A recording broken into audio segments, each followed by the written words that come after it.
Muito obrigado pela presença de todos e de todas.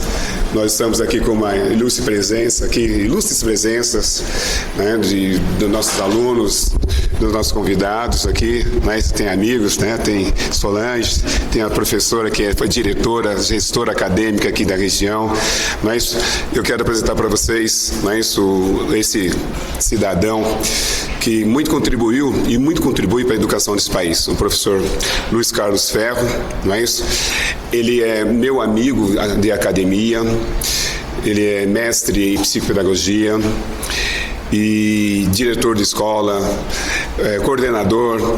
Então, ele vem aqui, né, dedicar parte do tempo dele, generosamente, para contribuir com o nosso fórum.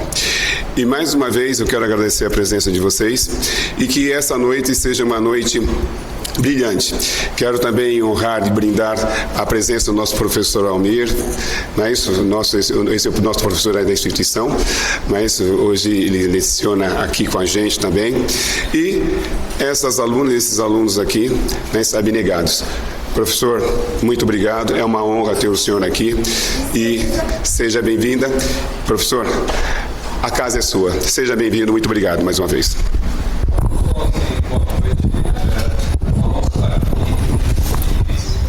A gente falar com pessoas ligadas à educação. A educação é um tema que envolve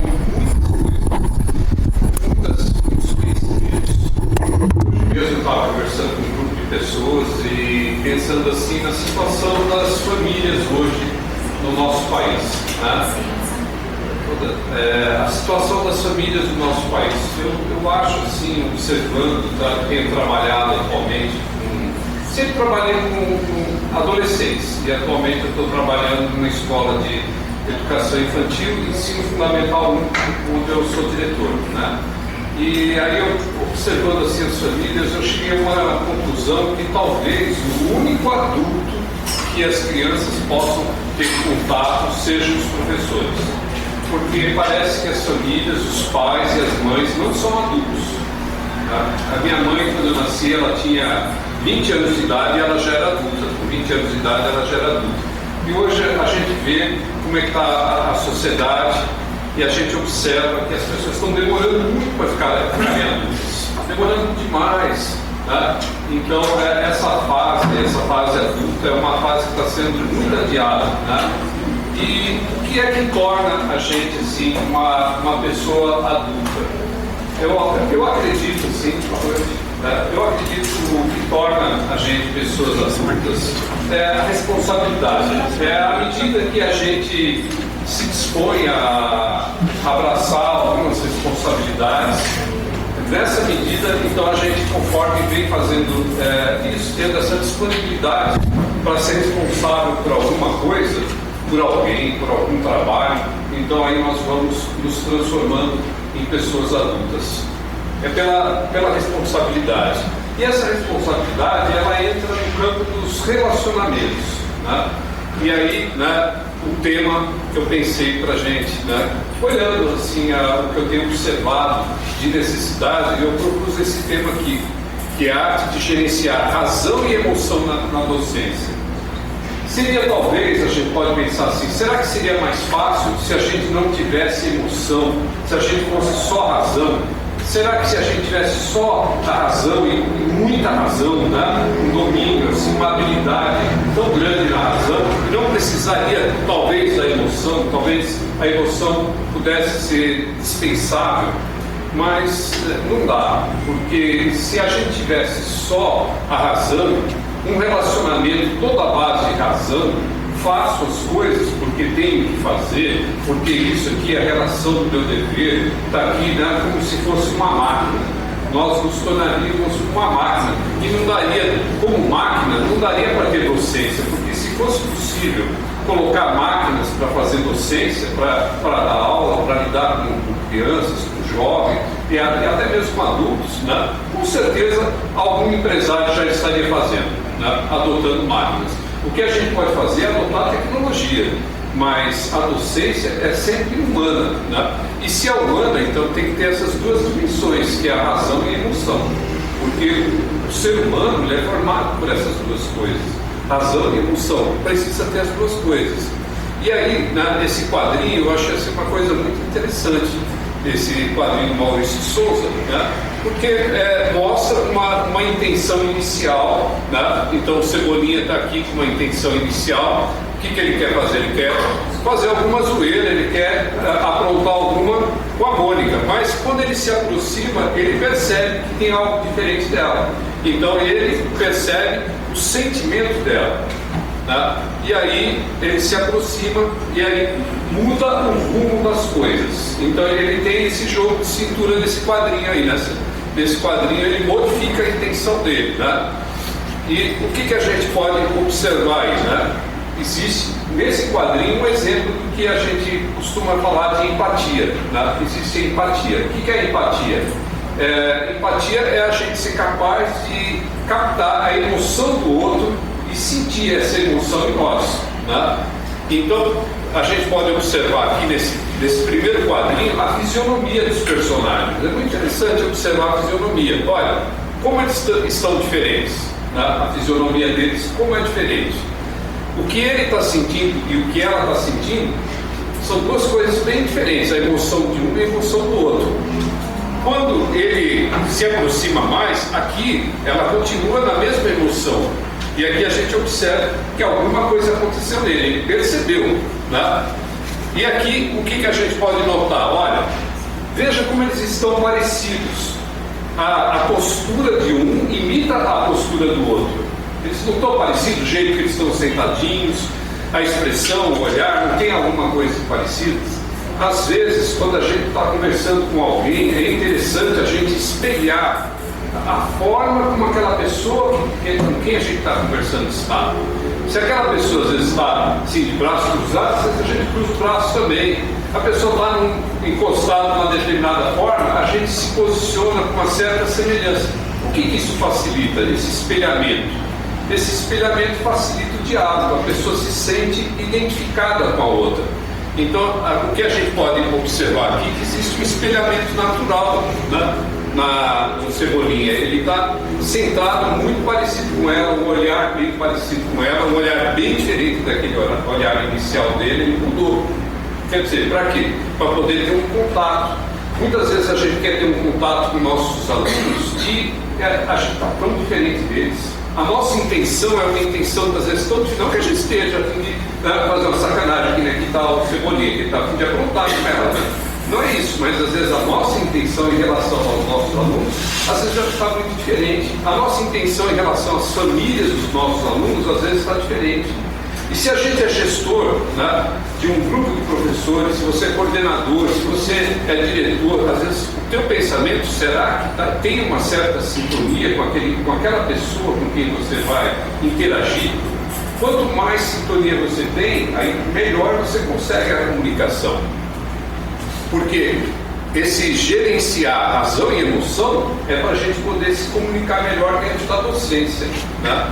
Aí podemos passar aqui. Aí pensando ainda em gerenciar razão e emoção, coloquei aqui essa poesia do Carlos Drummond de Andrade, né? Essa poesia aqui é uma poesia, um clássico. Mesmo quem não gosta de poesia conhece essa poesia aqui, né? Então, no meio do caminho tinha uma pedra no meio do caminho, tinha uma pedra. No meio do caminho tinha uma pedra. Nunca me esquecerei desse acontecimento. Na vida de minhas retinas tão fatigadas, nunca me esquecerei que no meio do caminho tinha uma pedra no meio do caminho, no meio do caminho tinha uma pedra. Então, uma poesia famosa do Drummond e uma escultura homenageando essa poesia. E aí eu pergunto para vocês, quantas vezes a pedra aparece na escultura? Uma vez. E na poesia, quantas vezes a pedra aparece? Várias vezes. Eu acho que aqui a poesia é como fosse um filme. É como fosse um filme da vida. O que acontece com o que é um filme? Um filme é uma sequência de fotografias que a gente vê rapidinho. não é isso? Que é um filme, um monte de fotografia que a gente vê em sequência acelerada, né? Então aqui é como se fosse um filme da vida, em que a pedra aparece várias vezes. Eu até contei quantas vezes, e é bem interessante, é uma semana, né? Aí tem uma semana de pedra, né? Tem a pedra da segunda, da terça, e vai a semana toda. E aqui, simbolicamente, é aquela pedra que representa alguma coisa que a gente encontra. E esse caminho e essa pedra, a gente sabe que, por ser uma poesia, é uma linguagem figurada, né? Uma linguagem do coração, uma linguagem conotativa, que a gente usa a imaginação. Essa pedra podem ser os obstáculos. Todo mundo que se relaciona já teve dificuldade com relacionamentos. Todo mundo que se relaciona teve dificuldade com relacionamento. Seja com os pais, seja com amigo, namorada, empresa, qualquer âmbito. Né? Numa sala de aula, então, credo. Né? Quando a gente tem dificuldades, né? Então, é o tempo todo, é o tempo inteiro a gente está com desafio, a gente prepara uma aula, a gente chega lá com a nossa aula e aí às vezes não é recebido da forma como a gente queria, o aluno aquele dia não está afim, ou a sala não está preparada para a aula, não tem aquela receptividade. A pedra é isso, é qualquer obstáculo que a gente vai encontrando dentro desse caminho. E o caminho, que caminho que é esse? O caminho, para mim, né, assim, a forma como eu vejo, né, nessa apresentação do caminho, é o próprio relacionamento humano. É o próprio relacionamento humano que nos desafia o tempo inteiro, né, para a gente, como que a gente pode lidar com esse relacionamento humano. É o caminho que a gente faz para ir até o outro. É o caminho que a gente está fazendo o tempo inteiro para ir de onde a gente está até onde o outro está. Porque aqui, quando eu estou falando de vocês, eu estou andando um caminho para conseguir chegar onde vocês estão. Se vocês falarem comigo, vocês vão fazer um caminho para chegar onde eu estou. Então, toda vez que a gente quer se dirigir a alguém, se dirigir, né, pode ser no sentido de você falar ou no sentido de você se movimentar. Mas, na realidade, as duas coisas. Quando a gente fala, a gente está se movimentando em relação ao outro. Então, esse caminho é a gente se dirigindo ao encontro de alguém, para falar alguma coisa com alguém, para levar alguma mensagem, para conduzir algum aluno, para fazer algum trabalho dentro da sala de aula. E aí, então, tem a sequência de pedras, de dificuldades, o que não é ruim, que faz parte, né? Então, ele fala assim: na vida das minhas retinas tão fatigadas, quer dizer, às vezes, quem já dá aula? Quem de vocês já está dando aula? Então, a gente, dentro de uma sala de aula, tem hora que a gente fica bem fatigado mesmo. Isso aí, não vamos pensar que a nossa profissão, que essa profissão ela é uma profissão doce, mas como é muito parecida com a rapadura, ela é doce, mas não é mole, né? Então é uma profissão difícil, uma profissão que a gente batalha muito. E aí tem hora que a gente fica bem fatigado mesmo, né? Então, quer dizer fatigado, cansado, os olhos da gente às vezes ficam tão cansados de ver tanta pedra. De vez em quando a gente encontra uma cor, faz bem para a nossa alma de professor, né? E aí é isso. Então, isso é uma coisa que nós podemos ter certeza que sempre vamos encontrar. Quem vai abraçar a docência, com certeza vai encontrar muita pedra. E o que é a pedra? A pedra às vezes é a gente mesmo em relação ao outro, ou é o outro em relação a gente. Tá? A pedra do namorado é a namorada, tá? E vice-versa. A pedra da mulher é o marido, a pedra do marido é a mulher, a pedra do pai é o filho. A pedra, porque às vezes a gente tem uma dificuldade e relacionamento humano sempre envolve dificuldade. Não vamos pensar que a pedra seja uma coisa ruim, porque dá para fazer muita coisa boa com as pedras, né? Mas é isso, faz parte, essa dificuldade que às vezes a gente enfrenta, é a gente saber contornar, porque tem pedra que a gente remove, tem pedra que a gente reutiliza, né? E tem pedra que a gente contorna. Tem horas que a gente só pode fazer o quê? Contornar, né? Acho que essa pedra aqui, para um cara que não tem braço, eu acho que a melhor coisa que ele pode fazer é contornar a pedra, melhor do que tropeçar. Não é? O que é melhor, contornar ou tropeçar? Contornar, né? Então, muitas vezes na sala de aula a gente pode ter um plano e o plano não vai dar certo, a gente contorna, busca outro caminho também, maneiras. Eu acho que essa profissão de professor, a gente precisa desenvolver essa habilidade de ser flexível. Um professor muito engessado, às vezes, faz os alunos sofrer e sofre também. Né? Por quê? Porque está muito engessado. Então, a gente tem uma certa flexibilidade. O professor tem que ser meio que capoeirista, né? Tem que ter uma certa ginga para poder lidar com as pedras do caminho. Né? Então, um pouco que dá para falar sobre... E aí eu estava falando da gente se comunicar, da gente, que o caminho é o caminho que a gente percorre para ir em direção ao outro, comunicar, levar a nossa mensagem, porque para mim, eu sou professor de português, para mim, assim, o importante não é só ensinar, eu sei que o Cássio pensa assim também, não é só ensinar gramática, é tentar fazer o aluno gostar um pouquinho disso aí, porque alguma coisa de bonito eu tenho que ver na língua portuguesa, já que eu estou ensinando língua portuguesa, eu mais do que ensinar só língua portuguesa, eu preciso ensinar o que é bonito na língua portuguesa. Por que me encanta tanto? Por que eu acho isso tão bonito? Eu não estou fazendo, eu não fiz faculdade de letras, eu não me formei professor de português, né? Pode ir, por favor, fique à vontade. Eu não me formei como professor de português para usar essa matéria para ser uma pedra para jogar na cabeça das pessoas. A língua portuguesa não é isso. Eu não posso pegar a crase e transformar a crase numa pedra e arremessar a crase na cabeça das pessoas. Né? Fica chato assim. Eu tenho que descobrir uma maneira de tornar isso um pouco mais agradável. Né? Então, uma maneira de eu comunicar. E aí eu pensei aqui da gente falar um pouco da teoria da comunicação. Olha, a teoria da comunicação,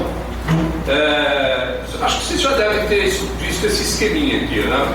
Esse esquema, então, ele mostra aqui os elementos que compõem a comunicação.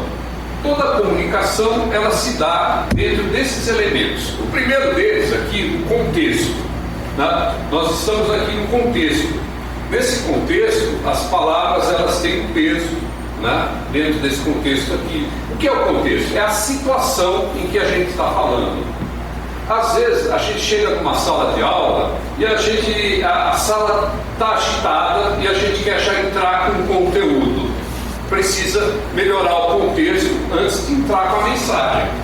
Primeiro a gente precisa melhorar o contexto. Primeiro a gente precisa trazer a atenção dos alunos, fazer alguma coisa para mexer com esse contexto da sala de aula. Às vezes a pessoa quer falar com a outra, mas a outra pessoa não está no momento legal para falar. É o contexto não está bom, a chapa está quente.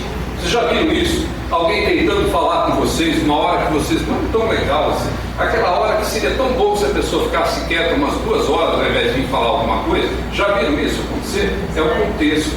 Às vezes o contexto não é favorável, então precisa de um contexto favorável. É a situação, a gente buscar um jeito da situação ser uma situação que facilite a comunicação. Às vezes a família chega para falar com o professor e a família chega armada porque você deu uma bronca no queridinho da mamãe, falou meio tudo com o queridinho da mamãe, aí tá aquela situação. Primeiro precisa desarmar, porque se a pessoa tiver num contexto assim meio não está receptivo, a pessoa não está receptiva, então a gente trabalha o contexto, né? E aí tem um canal pelo qual a gente vai se comunicar. Aqui nós estamos nos comunicando por esse canal, nós estamos falando, tá? Eu falo, vocês ouvem, depois vocês podem também falar, eu também vou ouvir. Então é o nosso canal de comunicação, nós estamos aqui presencial, né?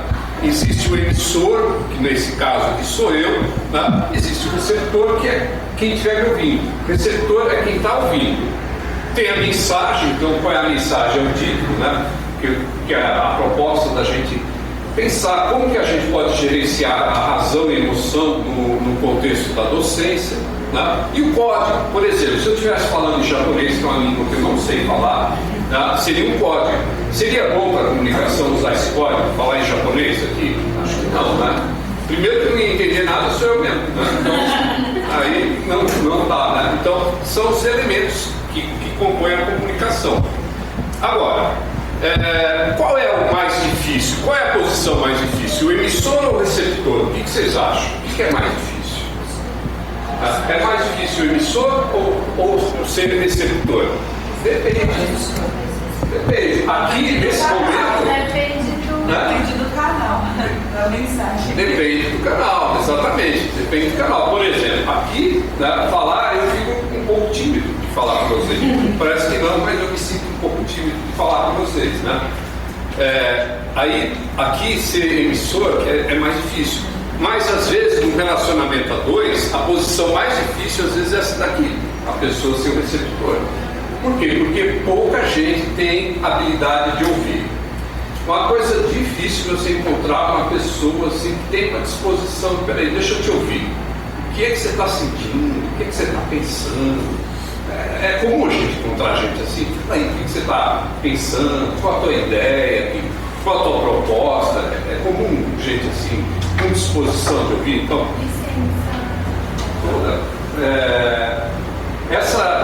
essa disposição de ser receptor num relacionamento assim a dois, um relacionamento mais pessoal,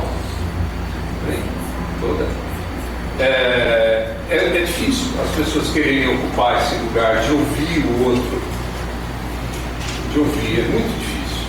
A maior parte das pessoas só quer falar o que está pensando, quer falar o que está sentindo, quer falar o que acha que é o certo, o que é o melhor, mas ouvir, pouca gente tem essa disposição. Isso requer muita maturidade. Uma pessoa assim, com capacidade de ouvir o outro, de perceber, de sentir, de entender o que o outro quer trazer, é difícil. Então, como você falou, depende do canal. Se o canal for esse, essa posição que eu estou é mais difícil, para falar assim, com mais pessoas, porque a gente fica intimidado. Mas a dois, assim, um relacionamento ou amoroso, ou de amigo, ou assim, é mais difícil ouvir. Até com o chefe.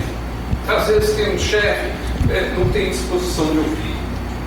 Fica difícil de comandar uma equipe se a pessoa não ouvir o que o outro está querendo, pensando. Fica mais difícil. Se a gente conhece melhor a equipe, se a gente ouve melhor a equipe, a gente comanda melhor a equipe, porque a gente está ouvindo, conhece, entende, né? E aí tem um elemento que é um elemento que atrapalha a comunicação, que é o ruído. Muita gente pensa no ruído como se fosse um barulho, mas ruído é qualquer coisa que atrapalhar a comunicação da gente. Qualquer coisinha que atrapalhou a nossa comunicação, a gente já pode dizer, deu ruído na comunicação. Tá? E aí onde que pode acontecer o ruído? Em qual desses elementos aqui pode acontecer o ruído?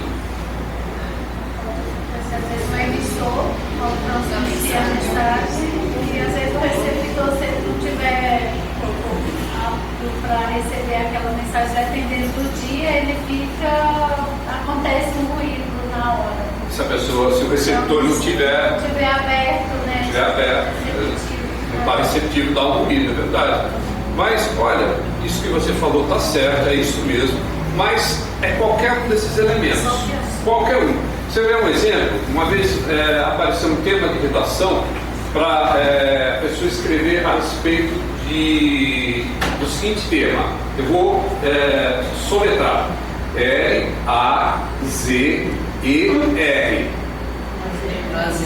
E teve gente que escreveu sobre o laser. Então, aonde deu problema? Deu problema no código. O ruído foi no código. A pessoa não conhecia o código direito, escreveu sobre o laser e não sobre o lazer. Então, aí o problema deu no código. Mas, às vezes, a mensagem não está bem elaborada. Se a mensagem também não está bem elaborada, o receptor não entende a mensagem. Então, fica difícil. Se tem alguma coisa atrapalhando o canal, então também pode dificultar. Como você falou, se o receptor não estiver legal, estiver fechado, às vezes a pessoa já vai ouvir a outra, já vai armado. É muito comum. Já viram situação assim, a pessoa vai armada, não está a fim de ouvir, pode falar, a coisa mais maravilhosa do mundo, a pessoa fechou, não vai ouvir. Então o receptor está com ruído lá no coração, um ruído lá no coração dele está fazendo tanto barulho, aquele ruído que não deixa ouvir, né? E o emissor também. Às vezes o emissor quer falar até alguma coisa legal, mas não usa o tom de voz certo, porque tem um tom de voz certo. Existe um tom de voz que, se falar com a gente ouve. Mas dependendo do tom de voz falar com a gente, né, tranca. A coisa pode estar perfeita, mas não falou do jeito certo. Eu, por exemplo, sou uma pessoa que detesto que manda em mim. Não gosto que manda, você tem que fazer desse jeito, você tem que isso. Usou esse tem que, o tem que, para mim, eu tenho um pouco de alergia ao tem que, né? Tem que, é uma coisa que esse código tem que mexe comigo, né? Mas às vezes o tom de voz, acho que todos nós somos sujeitos a isso. O tom de voz correto facilita muito, né? Então, em qualquer um desses aspectos, a gente pode ter uma interação melhor. Então, é todo um cuidado que tem que ter. E dentro da sala de aula é mais difícil ainda, porque dentro da sala de aula a gente tem uma quantidade de alunos, né? Então tem um momento da aula que a gente precisa fazer os alunos queimarem aquela energia. Às vezes os alunos estão muito agitados, para a gente parar e olha, vamos ouvir uma historinha. Os caras estão a fim de jogar bola, estão a fim de correr, vamos aqui contar uma historinha. Não vai dar para contar historinha, não vai rolar, né? Eu vejo na escola, né, geralmente antes da contação de histórias, tem um momento assim que os caras vão correr, vão andar, vão mexer, né? Porque principalmente a criança, ela tem uma energia e aquilo precisa fluir. Não pode deixar aquela energia represada. Senta aí, você está explodindo de energia e vai me ouvir. Não é o contexto certo. Aí com as crianças a gente precisa buscar um contexto melhor. Então, depois de uma atividade, que as crianças se mexeram, dá um tempo, as crianças pararam, né? Assentou a poeira, vamos agora fazer uma leitura, uma contação de histórias. Aí já é um contexto mais favorável, né? Então, é a gente acertar o contexto das coisas. E aí, né, eu pensei aqui, né, ainda nesse raciocínio, né, das nossas emoções, da nossa comunicação, a gente caminhando em relação ao outro. Então, quem somos nós e quem são os outros com quem nos relacionamos? E aí, né, esse livro, A Arte de Argumentar Gerenciando Razão e Emoção, que para mim é um livro legal, é uma referência boa. Muitas das coisas que eu estou falando para vocês, eu busquei nesse livro. Eu recomendo, assim, a leitura, é um livro bem legal, fácil de ler, não é uma leitura difícil.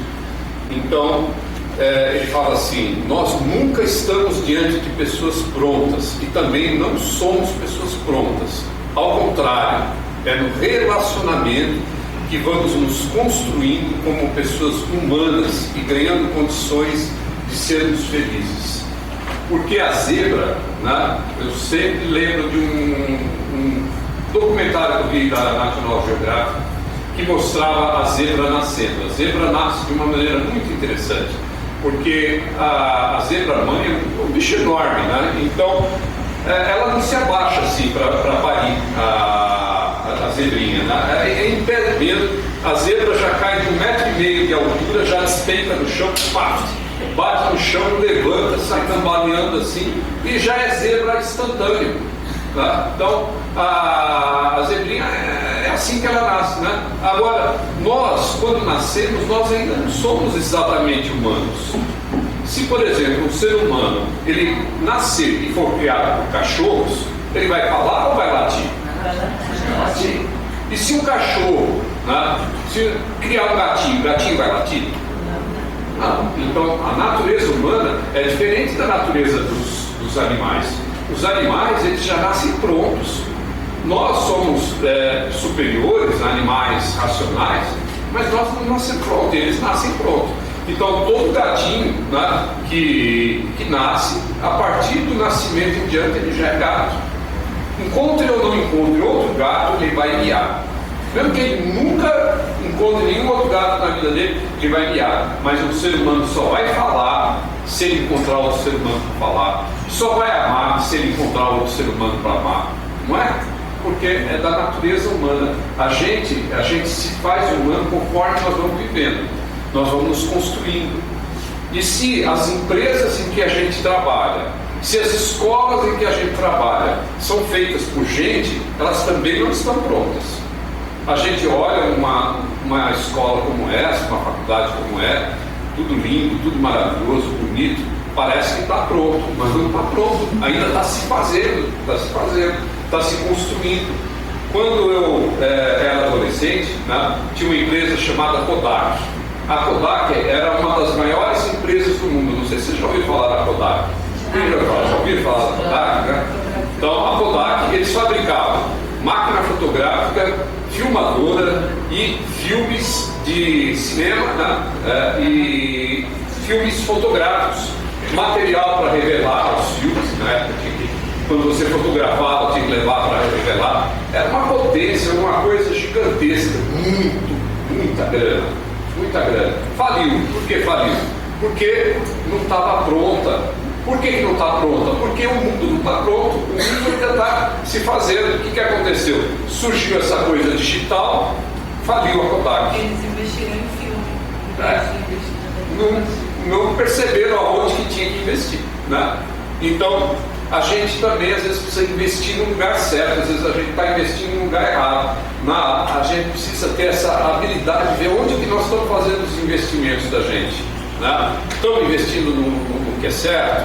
Então, é isso. Às vezes a pessoa espera assim, encontrar, até vamos pensar em termos de relacionamento, às vezes a pessoa espera que vai encontrar um príncipe encantado, uma princesa encantada, uma pessoa pronta, que vai me entender, vai me ouvir. Não existe, não tem, tá? Não tem pessoas assim. Existem pessoas que não estão prontas, mas estão a caminho dele, né? Você pensa que vai encontrar uma sala de aula perfeita que vai receber você, também não tem. Você vai ter que trabalhar aquilo, cativar, entrar no coração de cada aluno. Como é que entra no coração de cada aluno? Não sei, porque cada coração é de um jeito, cada sala de aula é de um jeito. Se tivesse uma fórmula pronta, né, seria ótimo, porque a gente trabalhando junto, né, a gente encontrava de vez em quando salas que a gente conseguia falar e era assim tão natural a comunicação, a gente se sentia tão bem. Se a gente tivesse passado o fim de semana com aqueles alunos, não teria problema nenhum, né? Levar eles juntos lá nas férias não tinha problema nenhum, mas tem uns que, para ficar 5 minutos dentro do elevador já seria muita coisa, não é? Tem isso, né? E aí ele fala aqui, ó, isso é Fernando Pessoa, né? Pensaste já quão invisíveis somos uns para os outros? Meditaste já, enquanto nos desconhecemos, vemos e não nos vemos, ouvimos e cada um escuta apenas uma voz que está dentro de si. As palavras dos outros são erros do nosso ouvir, naufrágios do nosso entender. Quer dizer, o que ele está falando aí? Um consegue ver o outro. Por quê? Porque a pessoa está tão mergulhada dentro de si mesma, as pessoas estão tão mergulhadas, ainda mais hoje em dia, né, com os celulares, com esse mundo virtual, as pessoas estão ainda cada vez mais difíceis de interagir. A capacidade de interagir do ser humano parece que está cada vez ficando mais deficitária. Então, aí passa para o seguinte. Aí tem uma coisa que eu acho sensacional desse terapeuta aí, o Dunker, que ele fala, ó, escutar o outro é renunciar à telepatia. Tem gente que pensa que tem telepatia, não precisa ouvir ninguém, que adivinha o teu pensamento. Eu não preciso te ouvir porque eu adivinho o teu pensamento, né? Então escutar o outro é renunciar à telepatia, é renunciar a eu sei o que você está pensando e vou colocar as palavras na sua boca. Também é renunciar à atitude de tudo bem, então se você sabe, você fica com todo o saber e eu me recolho na minha caverna, vou ficar quietinho aqui, não vou falar nada, já que você sabe tudo que eu tenho para dizer, não vou falar nada, né? Então, escutar do outro é renunciar à posição de poder, seja ela do professor, do médico, do entendido, do filósofo, né? Renuncia. É deixar que a linguagem, que a comunicação, que a experiência esteja em primeiro lugar. Então a gente abre mão dessa pretensão que a gente tem de achar que a gente sabe o que o outro está pensando e ouve o outro para saber o que é que o outro está pensando, o que é que o outro de verdade está sentindo. Aí você pode perguntar, isso é uma coisa que você faz sempre? Não, não é uma coisa, porque é aquele slide anterior. Eu mesmo também não sou uma pessoa pronta.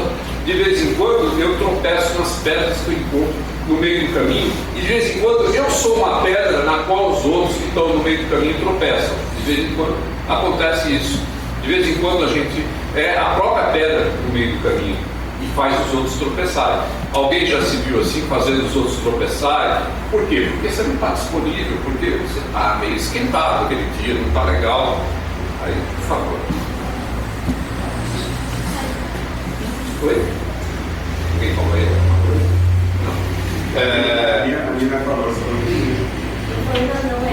Não. Quer ir agora? Não? Ela pensou, pode falar, vai ser essa pensão. Pode falar, Não? Então, vamos lá. Esse livro aqui, Os 7 Saberes Necessários à Educação do Futuro, do Edgar Morin, é um livro que está sendo muito adotado em concursos para professor, né, na área de educação. E esse livro ele é muito interessante, que ele coloca 7 saberes que ele considera que a educação do futuro vai precisar disso para poder acontecer. Então, a primeira coisa que eu acho interessante é essa primeira afirmação que ele faz aqui.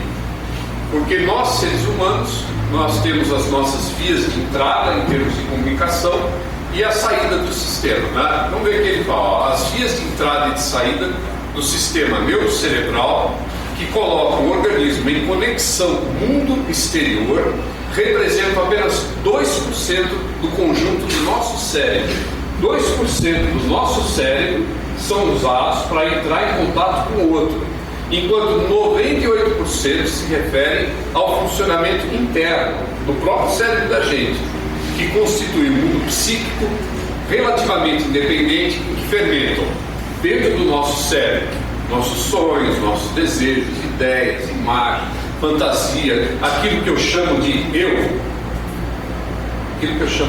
Né? E esse mundo infiltra-se em nossa visão e em nossa concepção do mundo exterior. Então, esse é um dado interessante, porque, de acordo com o que ele diz aí, a maior parte do nosso cérebro está ocupado em a gente ser a gente. Então, 98% do nosso cérebro está ocupado no nosso mundo interior. 2% a gente utiliza para se comunicar com o outro. É muito interessante, porque vocês podem ver, eu acho que isso aí deve ter acontecido já com todo mundo, né? Da gente, às vezes, dorme e acorda, aí você não sabe onde você está. Que dia da semana que é, onde que você está. Já aconteceu isso com vocês? Dorme de tarde, ou está muito cansado, dorme quando acorda. Onde que eu estou? O que é hoje? Tá? Não dá assim, às vezes, o branco? Tá, mas alguém já teve um branco assim, acordar e se perguntar, quem sou eu? Qual é o meu nome? Isso não, né? Não. Por quê? Porque o nosso cérebro, ele fica ocupado, esse programa ele está girando no nosso cérebro o tempo inteiro. O tempo inteiro. E ele ocupa grande parte da nossa energia mental, é ocupada nisso. Então, esses 2% que a gente usa para se comunicar com o outro, já que é tão pouco, precisa ser usado com mais eficiência. A gente usar esses 2% da nossa capacidade de se comunicar com o mundo exterior e de receber a comunicação do mundo exterior com mais eficiência. Aí desculpa. E cada mente é dotada também de potencial de mentira para si própria, que é o self-deception, que é uma fonte permanente de erros e ilusões. A gente tem um potencial de errar, que está em nós. E aí, por onde que entra esse potencial de erro? Pelo egocentrismo, a necessidade de autojustificativa, a tendência de projetar no outro a causa do mal. É muito mais fácil se o outro estiver errado do que a gente, não é? Pô, muito mais fácil. Se os outros estão errados, eu estou certo, quem está certo não precisa mudar nada. Se eu estou certo, eu estou pronto.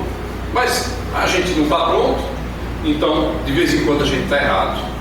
Então, fazem com que cada um minta para si próprio, sem detectar essa mentira, da qual, contudo, é autor. Então, às vezes, a gente fica achando que a gente está certo e a gente não está certo. Isso acontece. Isso acontece comigo, acontece. E eu vejo acontecer com as outras pessoas também. A pessoa tem certeza que ela está certa, mas a gente olha e vê, né, que a pessoa deve estar errada. E aí, como é que fica? Né?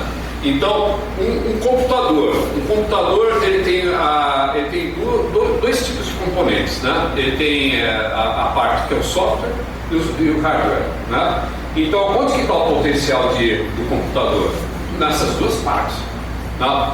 Todos os componentes do computador podem dar defeito. Todos os programas do computador podem dar defeito. O vírus pode acontecer em qualquer programa, em qualquer ponto do computador. E com a gente não é diferente, porque com a gente também. Então, pode dar um problema, a gente pode estar com uma azia que vai atrapalhar o nosso pensamento, ou pode estar com enxaqueca, ou pode estar com a TPM. Até homem eu vejo de TPM. Na homem com TPM, aliás, é pior do que mulher com TPM, né?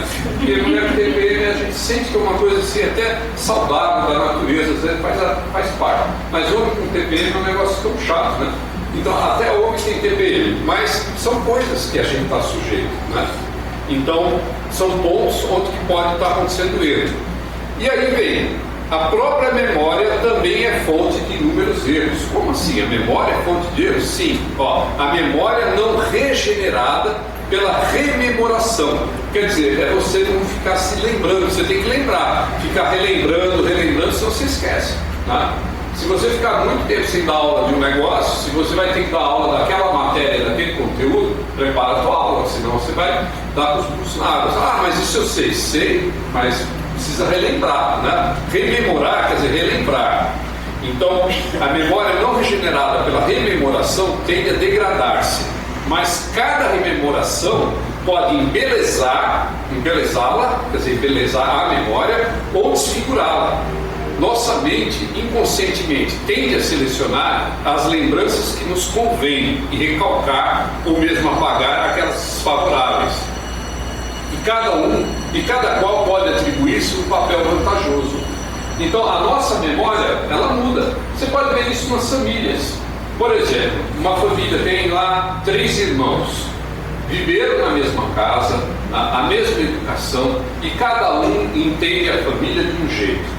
Um entende a família de um jeito, abraça, acha que a família está legal, o outro fica revoltado com a família. É a memória de cada um.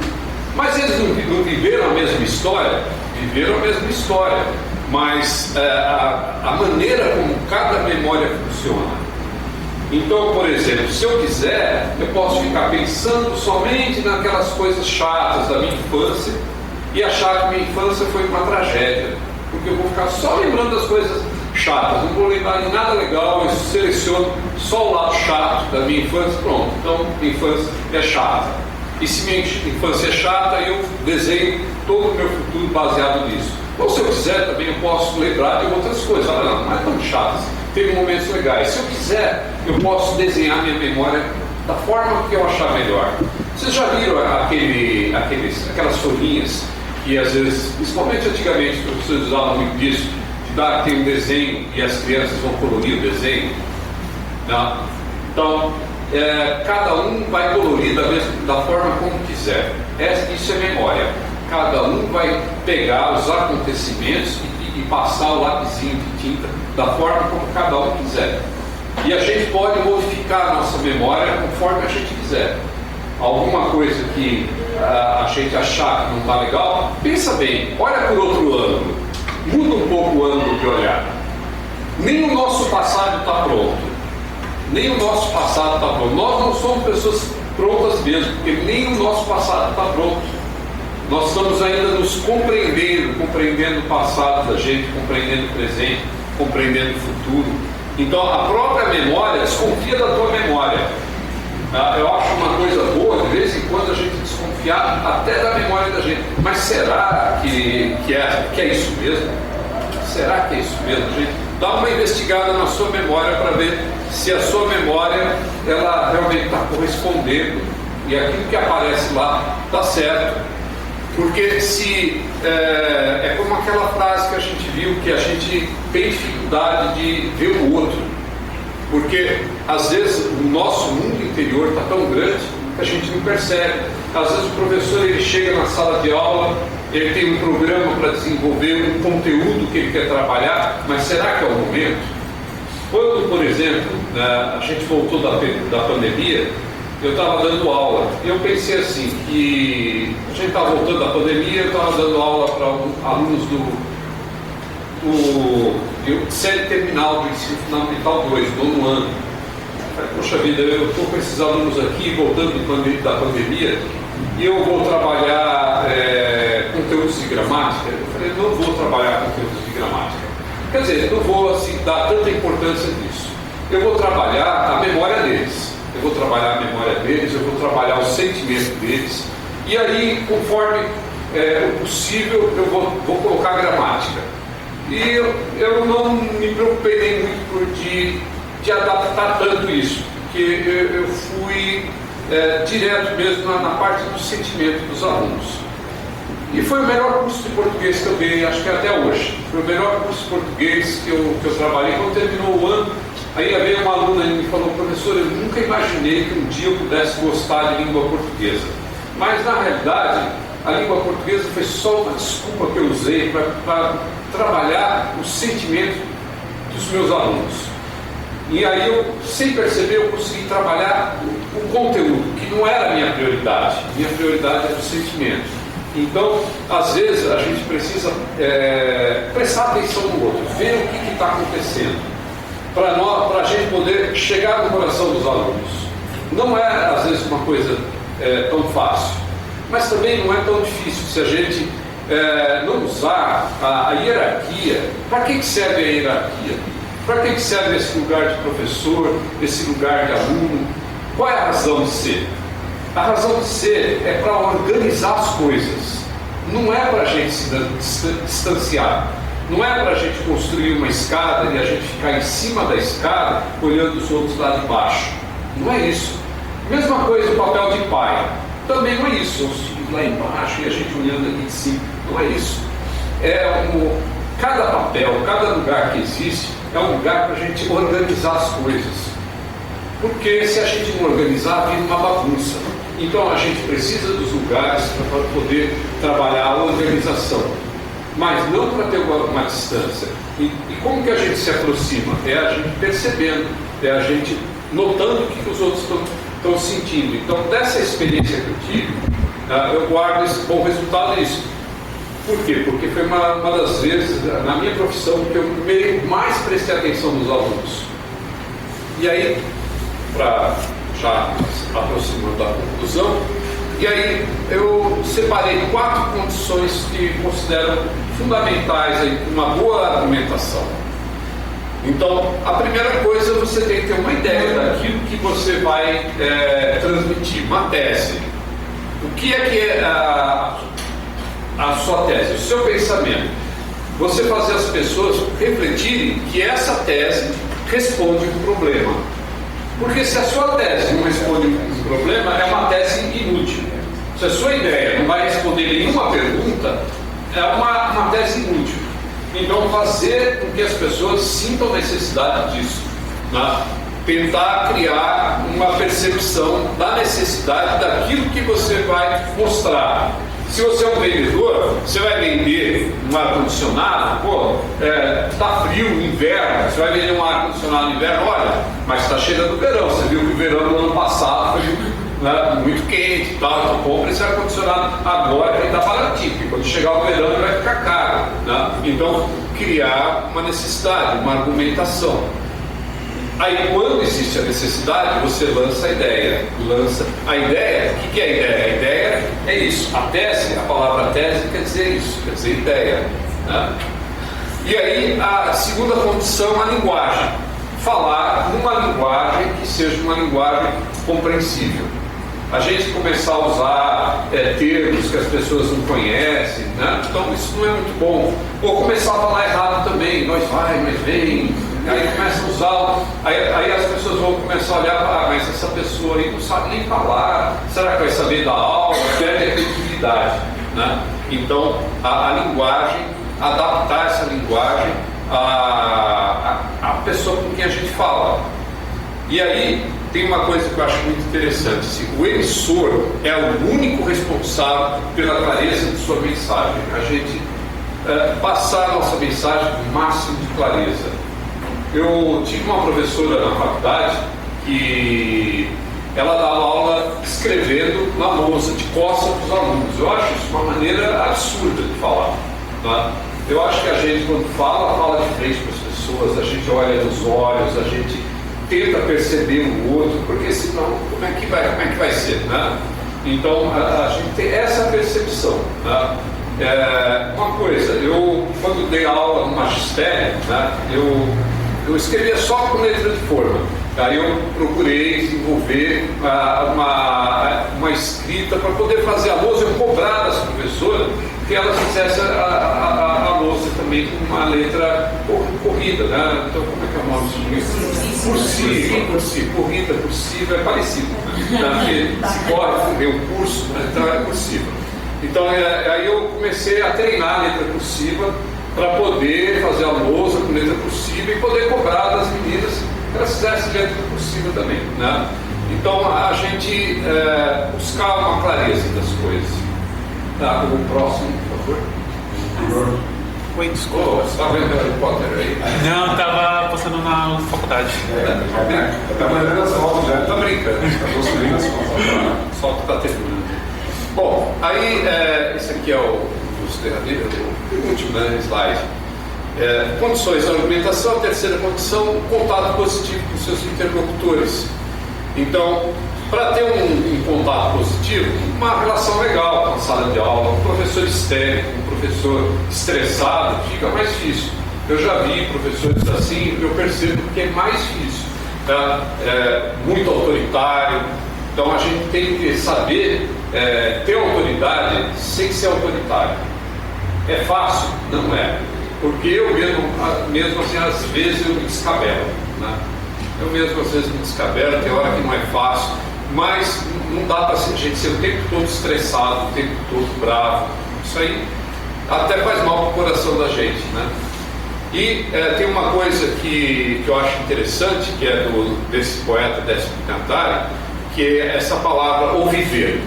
Ouviver é uma palavra que ele inventou, um neologismo, que é a soma de ouvir, ver e viver. Ouvir, ver e viver. Então o professor ele precisa ouviver na sala de aula, saber ouvir, saber ver, saber viver, quer dizer, saber conduzir as coisas. E isso, prestar atenção no tom de voz do outro, no seu próprio tom de voz, ouvir com empatia, perceber o aluno. Às vezes a gente pode modificar as coisas, um pouco de empatia, né? Perceber o que a pessoa está sentindo. E aí a quarta condição, que é agir de forma ética. Quer dizer, argumentar com ética e transparência. É você falar aquilo que é verdade. Porque se a pessoa não estiver distraída, se a pessoa estiver prestando atenção, a pessoa sente se é verdade ou não.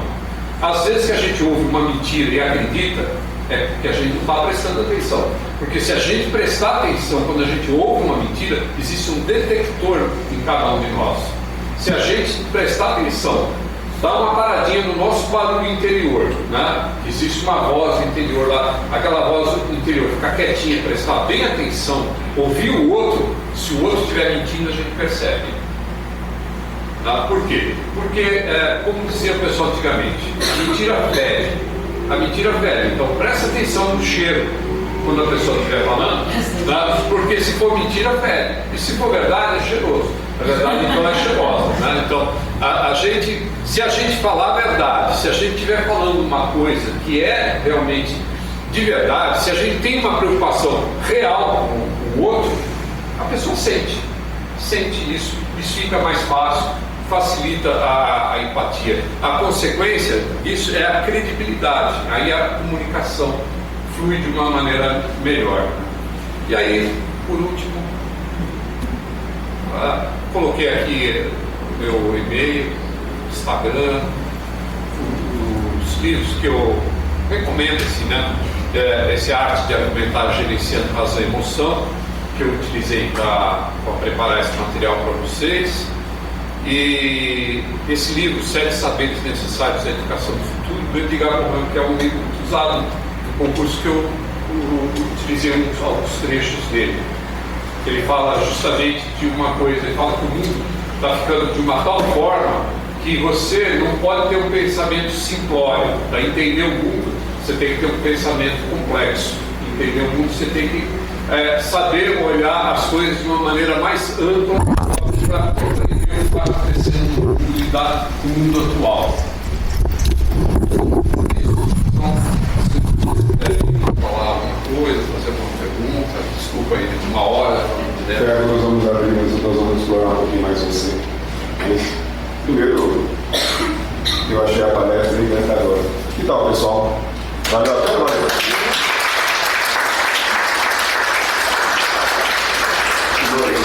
Muito obrigado por você trazer a sua experiência, a sua sabedoria, sempre equilibrado. Mas só você falou uma coisa aí que eu não concordei mesmo. Você falou que depois de casar, nunca vi você alterado. E olha que eu não sou muito inteiro, ele está sempre tranquilo nessa Mas fase. fácil você descabelar, né?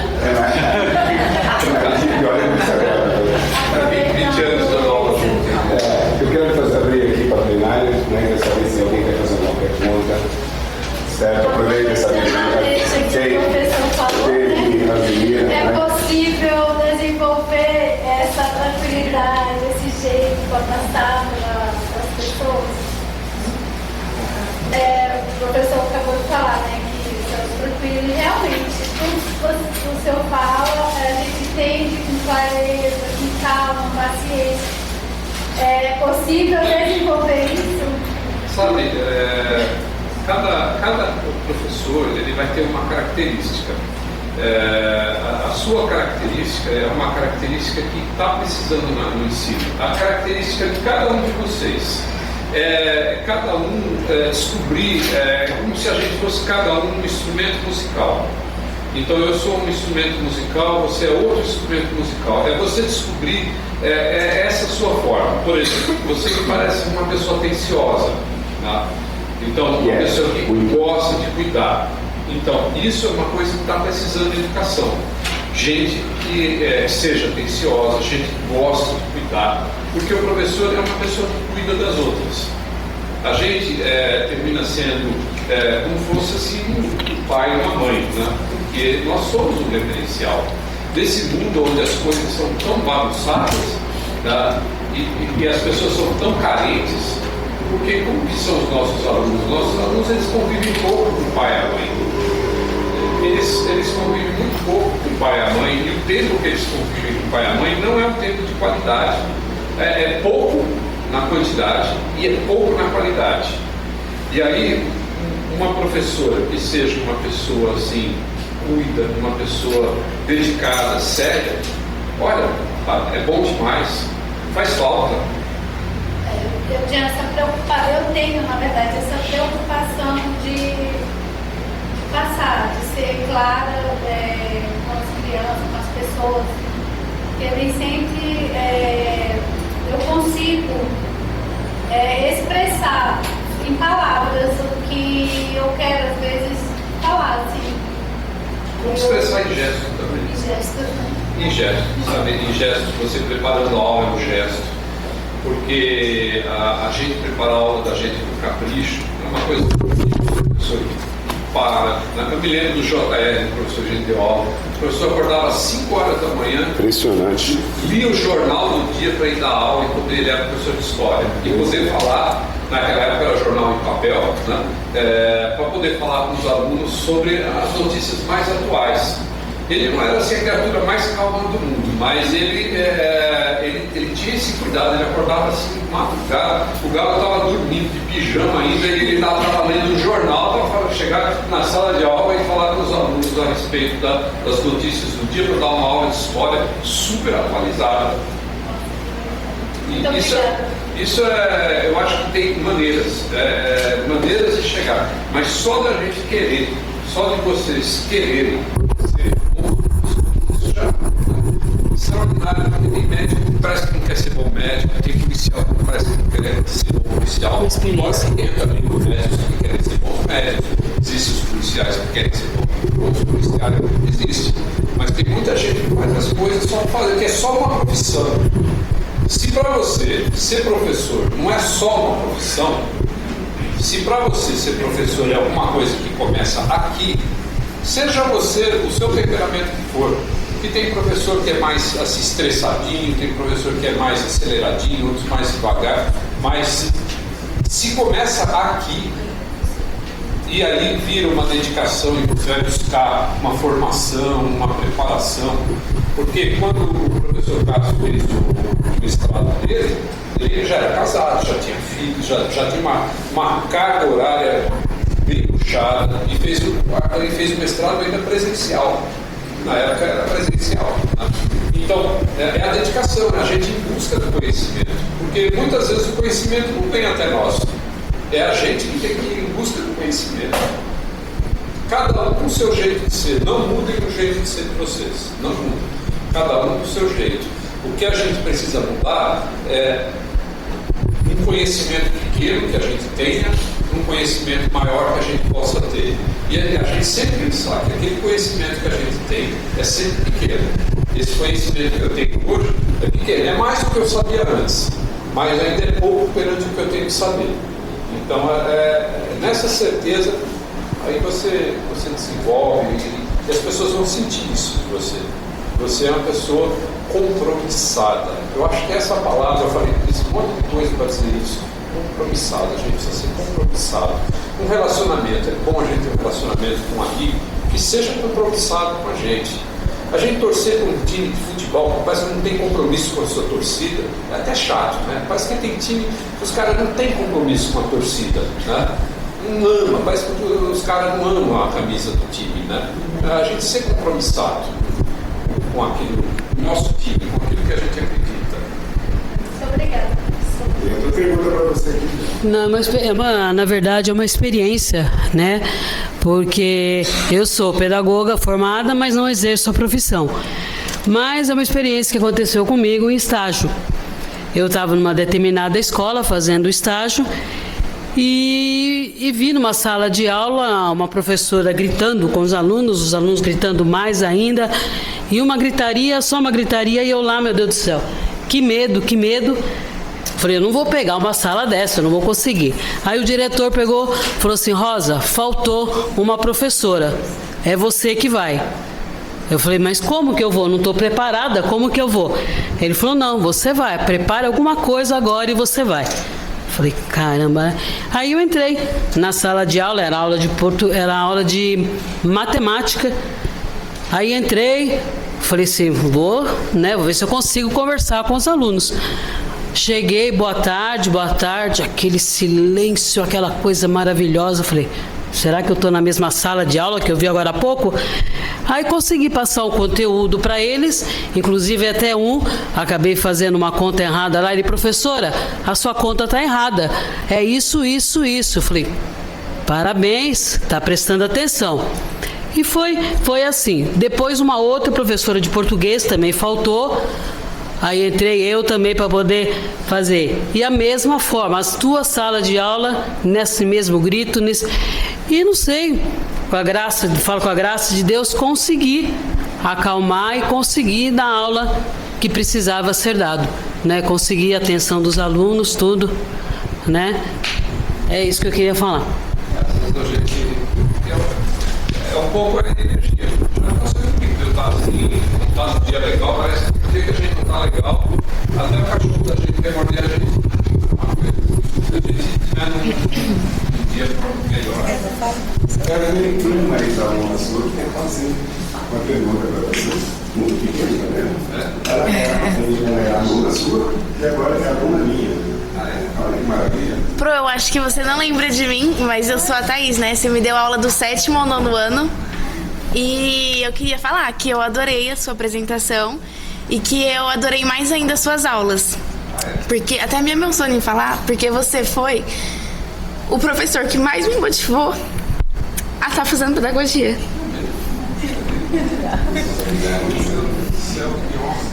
Eu acho incrível o seu trabalho, incrível demais. E eu espero que eu consiga ser uma professora como você foi pra mim.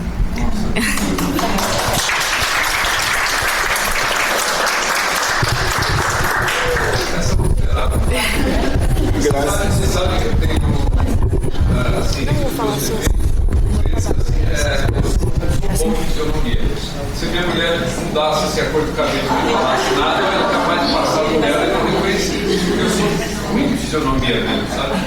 É uma coisa que é um defeitinho que eu tenho faz tempo mesmo isso aí. Parece que com o passar dos anos está piorando. Eu vou ficando cada vez.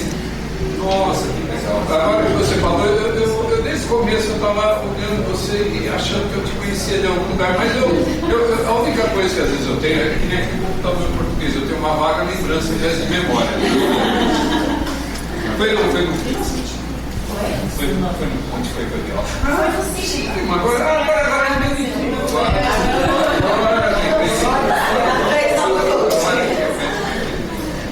Agora eu lembrei de você direitinho.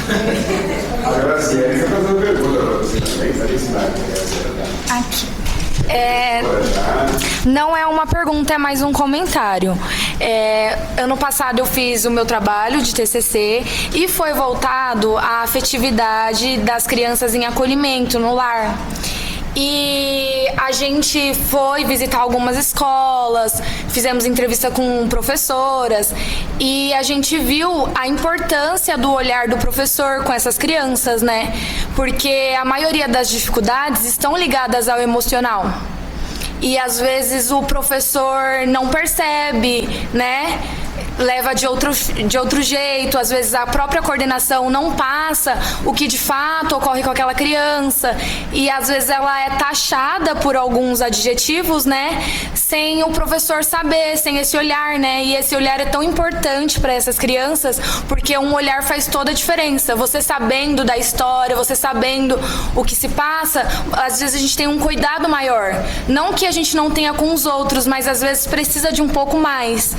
E eu achei muito importante as suas falas sobre, às vezes a gente foca muito no conteúdo, no que a gente precisa dar como professor, porque a gente é cobrado lá na frente, mas a gente esquece do emocional dessas crianças, de fazer a diferença por dentro, né? Mudar de fato, não só fazer com que elas seja, vamos dizer assim, uma soma, né?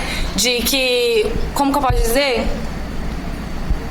Com porcentagens, né? Não seja porcentagem de tipo, consegui, todos saíram daqui alfabetizados, não sei que segmento seria em cada série, mas sim fazer diferença na vida delas, como a Thaís?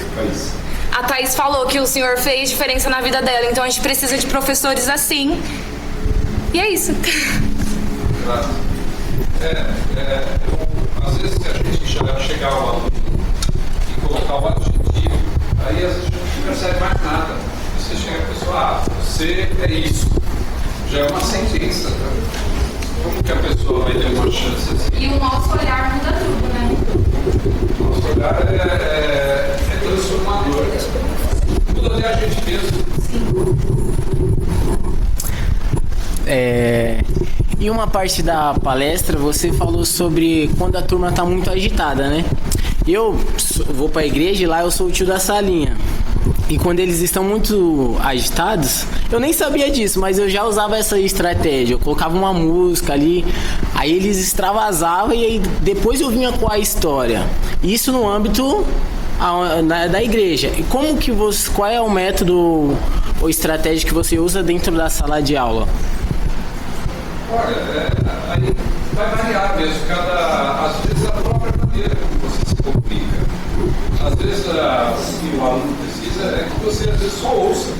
Você olhar nos olhos, você tem um interesse por ele, ou por uma música, ou a forma como você apresenta o conteúdo. Não tem uma forma só da gente trabalhar. Tá? É legal isso que você falou. Você descobrir a sua maneira de você lidar com isso. A sua maneira de você lidar com alunos, de você centrar os alunos, é o teu jeito de fazer. Esse jeito que você tem que fazer, se eu for tentar fazer, não vai dar certo. Mas como você funciona. Porque a tua maneira de ser professor, é o seu modo. Às vezes, eu acho que essa profissão de médico, por exemplo, você vai operar uma pessoa, talvez só tenha uma maneira de operar, né? Dependendo da técnica, né? Você tem aquela técnica, todo mundo tem que usar aquela técnica. Ou um carro, você vai ter que consertar, você tem que usar aquelas chaves, aquelas peças. Mas com gente é diferente. Então, com gente a gente pode buscar N formas de fazer, porque o ser humano é plástico. O ser humano, ele tem mais mobilidade. Então, é esse seu jeito de ser professor, que é o seu jeito. Às vezes tem professores que são bravos, tal, enérgicos, mas dá certo. Ele consegue olhar o aluno, ir além do objetivo, consegue acalmar a classe. Né?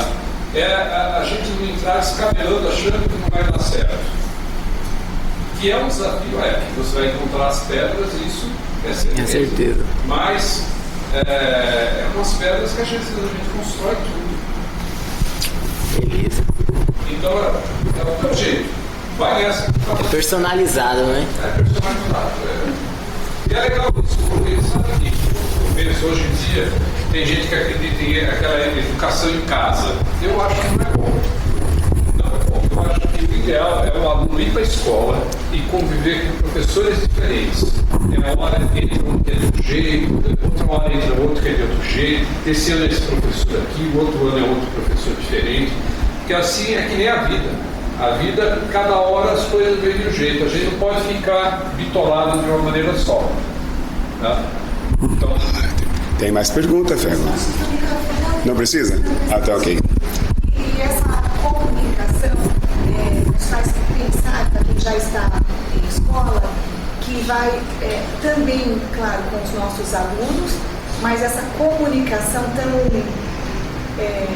sujeita a ruídos, com a coordenação, com colegas, com a própria direção, que muitas vezes não tem tempo para o diálogo, não há tempo, tem espaço, todo mundo. Então, num momento como esse, essa sua palestra, ela desperta ideias de como nunca desistir dessa boa comunicação. Então, é aprender como aquela coordenadora eu vou encontrar uma maneira de tocar da melhor maneira, aprimorar essa comunicação e não desistir, porque o que eu quero tratar com ela diz respeito aos alunos. Então não pode ser ignorado porque ela tem pressa, por qualquer motivo. E é o que nós nos deparamos muitas vezes nas escolas. Todo mundo é ocupado. Nós também chegamos perto do horário da entrada, né? E é isso, eu achei fantástico, porque mexe com algumas situações, né, da pressa dos outros, eles sempre falam, meu Deus, esse assunto também é importante. Mas não desistir da comunicação, da boa comunicação. Professor, muito obrigada. A gente está disposto a ouvir, né? Porque eu falo como professor, às vezes a gente é tão ruim de ouvir como professor, né? Porque às vezes o professor, eu vejo reunião com o professor como que é, né? O professor, quando entra na sala de aula, já vira aluno. Aí já não quer mais prestar atenção em nada, né? Verdade. Já quer cabular, quer ficar viajando. Né? E até porque a palestra quer começar na hora que a gente está na resenha ali, na melhor parte da resenha tem que começar a palestra, né? Aí quer terminar, né? É assim, professor, né? Aí o aluno acha que o professor é chato, o professor acha que o coordenador é chato. Aí como acha que é chato, já colocou um adjetivo. Isso. Já botou um adjetivo. Meu coordenador é chato, minha coordenadora é chata. Já adjetivou. Porque se você tiver um filho, você cismar e falar, esse cara é um chato, ele vira um chato. Ele vira um chato. Você fala, esse cara é legal, ele vira um cara legal. Esse cara é meu melhor amigo, esse cara é meu melhor amigo. O adjetivo que você coloca é muito perigoso. Ele pode tanto te levar para o inferno quanto para o céu. Então é legal escolher uns adjetivos. Você começar, mas impressionante como eu estou me lembrando de você agora. Aí você escolhe o adjetivo certo. Aquela memória que você falou, precisa ser sempre revisitada, tá vendo? Tem que rememorar. Rememorei. Exatamente. Mas tem que ter essa disponibilidade, né? De não ficar, né? Porque o objetivo da escola é dar tudo certo. A gente tem um programa, funcionar, tá certo. Nem sempre o coordenador é aquela pessoa mais sensível, coordenadora, né? Mas a gente trabalhar com o material humano que a gente tem, né? O que a gente dispõe na escola, a gente tem que trabalhar com isso, né? Ô Ferro, eu tenho alguns recados para você. Deixa eu ver aqui para não esquecer. Mandaram lembranças para você aqui. Uma moça chamada Marilda mandou, falou assim, manda um beijo para ele e para a esposa dele, falei que estão presentes aqui. A Fernanda também falou, né? Nossa, o Ferro, né? Soninha Leite, né? Mandou beijo. Fátima e o Cássius, né? Lembraram de você, mandaram um abraço carinhoso aqui para você. Então tem uma aluna chegando agora, né? Isso é quase que... Seja bem-vinda, seja bem-vinda, seja bem-vinda. Bom, eu me sinto muito honrado, né? Mais uma vez eu falo, porque uma palestra como essa, de um colega, e pelo carinho, ele aceitou de pronto o convite, né? Isso, trouxe a esposa, Solange, que está aqui, e trouxe 2 colegas aqui. Cadê o meu papel? Eu fiz uma colinha aqui para simplesmente dar o nome da nossa... Que, gente, quando a presença é de luxo, não é isso? A professora Flávia dos Santos Ferreira e a professora Helenice Campos de Oliveira Ribeiro, não é isso? Estão aqui nos honrando aqui com essa presença. E eu quero agradecer em nome do nosso diretor, o professor Josimar Fernandes. Ele não pôde estar presente, mas até porque ele entra online, mas ele está no Espírito Santo, tá? E em nome também do nosso mantenedor, o professor Marcelo Riso, eu quero falar para você que meu coração está cheio de alegria. Eu acredito que essa noite, para todos nós, foi um presente divino. Não é isso? Foi de muita, assim, essas palavras de muita sabedoria, de muita reflexão para nós, né? Sobretudo quando você falou da escuta de qualidade. Não é isso? E a gente vê a questão das redes sociais em todos os lugares, a dificuldade que nós temos com as redes sociais, com celulares em sala de aula. E a gente vê em restaurante os casais, né? Cada um com seu celular. A gente não entende bem, que é a modernidade, né? Eu sempre brinco com as alunas aqui, eu penso que nós vamos ter uma ética para o celular, como o cigarro era antes, né? E hoje tem uma ética, né? Que pode fumar, que não pode fumar, e por aí cada um se respeita dentro do seu espaço, que a sociedade, o ser humano também evolui.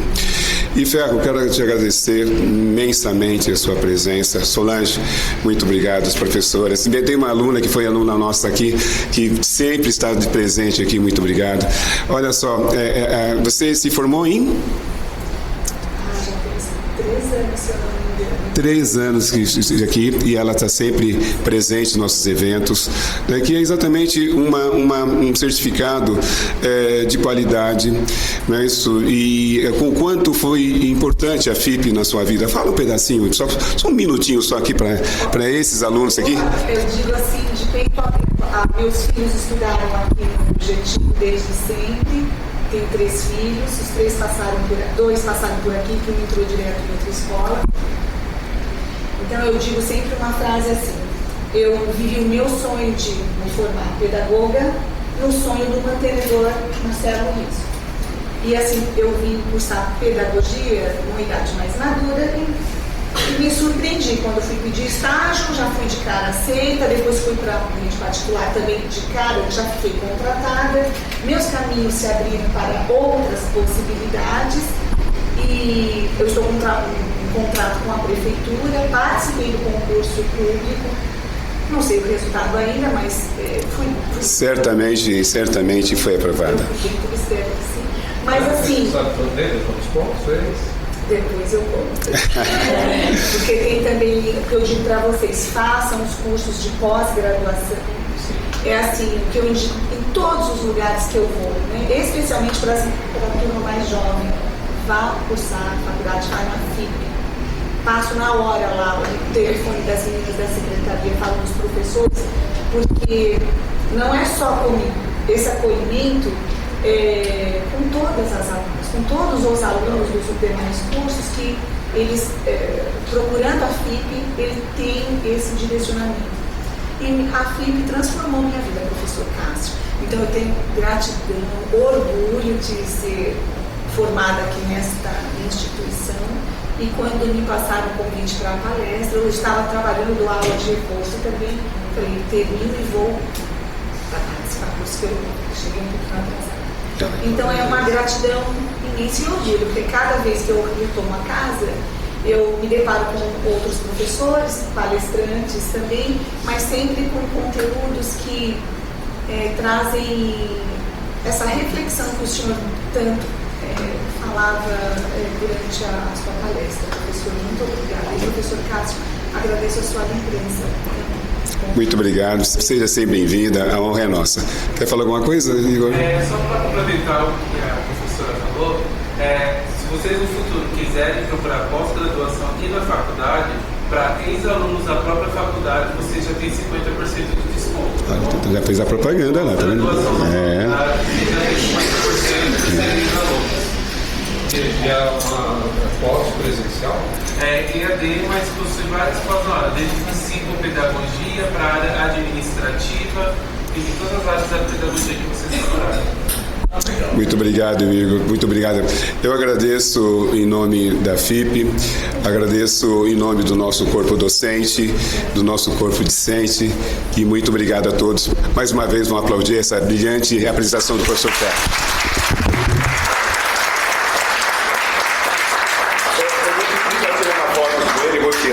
Vocês se importam? Gente, eu vou colocar nas minhas redes sociais que, olha, é uma... Você pode tirar uma foto nossa, por favor? Por gentileza. Esse é para colocar no Instagram. Você acabou de falar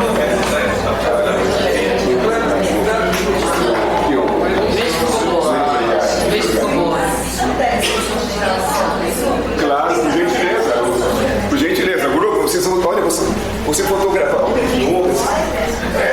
me dão autorização de tirar foto de vocês? Compartilhar também? Pode ser.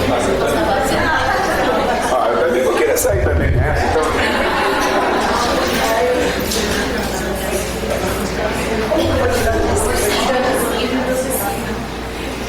Vou tirar dos dois lados, tá? É que esse lado meu é melhor.